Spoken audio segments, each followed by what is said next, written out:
नमस्ते दोस्तों और स्वागत है आपका आज के इस नए वीडियो में। अक्सर हम सब लाइफ में मेहनत तो बहुत करते हैं, गोल्स भी बनाते हैं, पर फिर भी कहीं ना कहीं स्टक फील करते हैं। क्या आपको भी लगता है कि आपकी मेहनत के हिसाब से रिजल्ट्स नहीं मिल रहे? अगर हाँ, तो आज का ये वीडियो आपकी लाइफ बदल सकता है, क्योंकि आज हम बात करने वाले हैं स्टीफन आर कोवी की legendary book the 7 habits of highly effective people के बारे में। ये सिर्फ एक बुक नहीं है, ये एक रोड मैप है आपकी पर्सनल और प्रोफेशनल ग्रोथ के लिए। अगर आप एक ऐसी होलिस्टिक अप्रोच ढूंढ रहे हैं जो आपकी प्रॉब्लम्स को सॉल्व करे और आपको ट्रूली इफेक्टिव बनाए, तो आप बिल्कुल सही जगह पर हैं। तो चलिए बिना किसी देरी के शुरू करते हैं इस इनक्रेडिबल जर्नी को। इस बुक का कोर आइडिया है कि ट्रू इफेक्टिवनेस अंदर से शुरू होती है, बाहर से नहीं। हमारे रिजल्ट्स हमारे कैरेक्टर से आते हैं, ना कि सिर्फ पर्सनालिटी ट्रिक से। इसे कोवी साहब इनसाइड आउट अप्रोच कहते हैं। वो कहते हैं कि जब तक हम अपनी थिंकिंग, अपने कैरेक्टर और अपने हैबिट्स को चेंज नहीं करेंगे, तब तक हमारे बाहरी एफर्ट्स अधूरे रहेंगे। ध्यान से सुनो, ये कॉन्सेप्ट बहुत इंपॉर्टेंट है। हमारे हैबिट्स ही हमारी डेस्टिनी बनाते हैं। कोवी ने एफिशिएंसी के लिए 7 हैबिट्स बताए हैं, जो एक के ऊपर एक बिल्ड करते हैं। पहले 3 हैबिट्स आपको प्राइवेट विक्ट्री देते हैं, यानी खुद पर कंट्रोल। अगले 3 पब्लिक विक्ट्री देते हैं, यानी दूसरों के साथ इफेक्टिव होना। और लास्ट हैबिट इन सबको सस्टेन करने के लिए है। तो चलिए शुरू करते हैं पहले हैबिट से। पहला हैबिट, बी प्रोएक्टिव।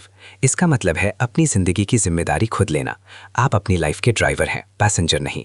कोवी कहते हैं कि हमारे पास हमेशा चूज करने की फ्रीडम होती है कि हम किसी भी सिचुएशन पर कैसे रिएक्ट करें।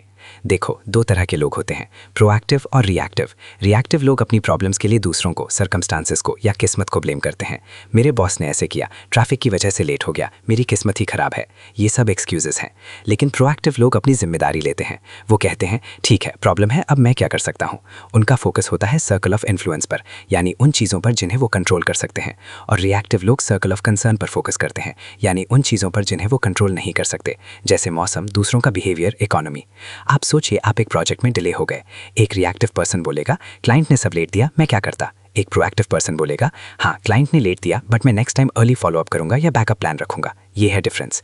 अपनी बातों में I will, I can use करो, ना कि आई कांट, इफ ओनली। ये बहुत इंपॉर्टेंट पॉइंट है, इसको मिस मत करना। आपकी सोच आपकी रियलिटी बनाती है। दूसरा habit, begin with the and in mind. यानी कोई भी काम शुरू करने से पहले उसका फाइनल आउटकम अपने माइंड में क्लियर कर लो। हर चीज़ 2 बार बनती है, पहले दिमाग में, फिर असलियत में। इमेजिन करो आप एक घर बना रहे हो। क्या आप सीधा ब्रिक्स लगाना शुरू कर देते हो? नहीं ना, पहले उसका डिज़ाइन बनता है, ब्लूप्रिंट बनता है। आपको पता होता है कहाँ किचन होगा, कहाँ बेडरूम। ऐसे ही अपनी लाइफ में भी आपको अपनी पर्सनल ब्लूप्रिंट बनानी पड़ेगी। इसे पर्सनल मिशन स्टेटमेंट कहते हैं। आप कौन हैं, आप क्या वैल्यूज रखते हैं, आप क्या अचीव करना चाहते हैं, आपका क्या मकसद है। जब आपका एंड गोल क्लियर होगा तो आपके सारे डिसीजंस उसके अकॉर्डिंग होंगे। जैसे अगर आपका मिशन स्टेटमेंट है, मैं एक ऑनेस्ट और हेल्पफुल इंसान बनना चाहता हूं, तो आपको किसी स्मॉल चीटिंग या झूठ बोलने में गिल्ट फील होगा। स्टूडेंट लाइफ में अगर आपको पता है कि आपको टॉप यूनिवर्सिटी में जाना है, तो आप अपने डेली स्टडीज को सीरियसली लेंगे। ये हैबिट आपको डायरेक्शन देता है और इंश्योर्स करता है कि आप सही लैडर पर चढ़ रहे हैं। इसको मिस मत करना, क्योंकि गलत लैडर पर चढ़कर टॉप पर पहुंचना किसी काम का नहीं। तीसरा habit, put first things first.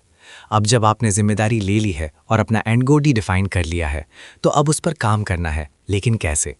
कोवी एक टाइम मैनेजमेंट मैट्रिक्स देते हैं, जिसमें टास्क्स को अर्जेंट और इंपॉर्टेंट के हिसाब से कैटेगराइज किया जाता है। Quadrant 1 urgent and important, quadrant 2 not urgent but important, quadrant 3 urgent but not important, quadrant 4 not urgent and not important. Highly effective लोग अपना ज़्यादा टाइम क्वाड्रेंट 2 में स्पेंड करते हैं। ये वो एरिया है जहां प्रिवेंशन, प्लानिंग और ग्रोथ होती है। अगर आप क्वाड्रेंट 2 में ज़्यादा टाइम दोगे, तो क्वाड्रेंट 1 की प्रॉब्लम्स अपने आप कम हो जाएंगी। स्टूडेंट्स को एग्जाम से पहले पढ़ना, स्टार्टअप फाउंडर को फ्यूचर स्ट्रैटेजी बनाना, फिटनेस फ्रीक को डेली वर्कआउट करना, ये सब क्वाड्रेंट 2 टास्क्स हैं। हम अक्सर अर्जेंट काम में फंसे रहते हैं और इंपॉर्टेंट काम छोड़ देते हैं। पर फर्स्ट थिंग्स फर्स्ट का मतलब है कि आपको अपनी प्रायोरिटीज़ डिफाइन करनी होंगी और उन पर कंसिस्टेंटली काम करना होगा। अगर आपको अपनी हेल्थ पर ध्यान देना है, तो उसको अपनी प्रायोरिटी लिस्ट में ऊपर रखो। डेली उसके लिए टाइम निकालो, चाहे वो अर्जेंट ना लगे। याद रखो, जो इंपॉर्टेंट है वो अर्जेंट नहीं बनेगा अगर आप उस पर पहले ही काम करोगे। ये है प्राइवेट विक्ट्री का अंजाम। जब आप खुद पर कंट्रोल पा लेते हैं, तब आप दूसरों के साथ और इफेक्टिव हो सकते हैं। अब चलते हैं पब्लिक विक्ट्री की तरफ। चौथा हैबिट, थिंक विन विन। इसका मतलब है कि जब भी आप किसी के साथ इंटरैक्ट करें, तो ऐसा सोल्यूशन ढूंढें जिसमें सबका फायदा हो। लाइफ में हम अक्सर विन लूज या लूज विन सिनेरियोस देखते हैं। विन लूज में मैं जीतूंगा और आप हारेंगे। लूज विन में मैं हारूंगा और आप जीतेंगे। पर विन विन थिंकिंग में हम एक ऐसा रास्ता निकालते हैं जिसमें दोनों पार्टीज को बेनिफिट हो। जैसे एक बिजनेस डील में अगर दोनों साइड्स को फेयर वैल्यू मिले तो वो लॉन्ग टर्म रिलेशनशिप बनेगी, या एक रिलेशनशिप में अगर दोनों पार्टनर्स एक दूसरे की खुशियों और नीड्स का ख्याल रखें तो रिश्ता मजबूत बनता है। ये सिर्फ बिजनेस में ही नहीं, हर रिश्ते में अप्लाई होता है। Family, friends, colleagues. Win win thinking के लिए एम्पैथी चाहिए, दूसरे की पर्सपेक्टिव को समझने की कोशिश चाहिए। ये बहुत इंपॉर्टेंट पॉइंट है। हमारी सोसाइटी में अक्सर कंपटीशन को बहुत पुश किया जाता है पर कोलैबोरेशन को नहीं। विन विन आपको कोलैबोरेशन की तरफ ले जाता है जहां सबकी ग्रोथ होती है। 5वां habit, seek first to understand then to be understood. ये हैबिट विन विन थिंकिंग के लिए क्रिटिकल है। जब कोई आपके पास अपनी प्रॉब्लम लेके आता है तो हमारी पहली टेंडेंसी होती है एडवाइस देने की, जज करने की या अपनी बात बताने की। पर कोवी कहते हैं पहले ढंग से सुनो। एम्पैथेटिक लिसनिंग का मतलब है कि आप दूसरे की बात को उसके पॉइंट ऑफ व्यू से समझें, उसके इमोशंस को फील करें, उसके पर्सपेक्टिव को अप्रिशिएट करें। जब आप जेन्युइनली किसी को सुनते हैं तो आप ट्रस्ट बिल्ड करते हैं, और ट्रस्ट के बिना कोई भी इफेक्टिव कम्युनिकेशन नहीं हो सकती। एक डॉक्टर पहले पेशेंट के सिम्टम सुनता है, उसका चेकअप करता है, फिर दवाई देता है। बिना सुने अगर वो दवाई दे देगा तो गलत भी हो सकती है। रिलेशनशिप में भी यही होता है।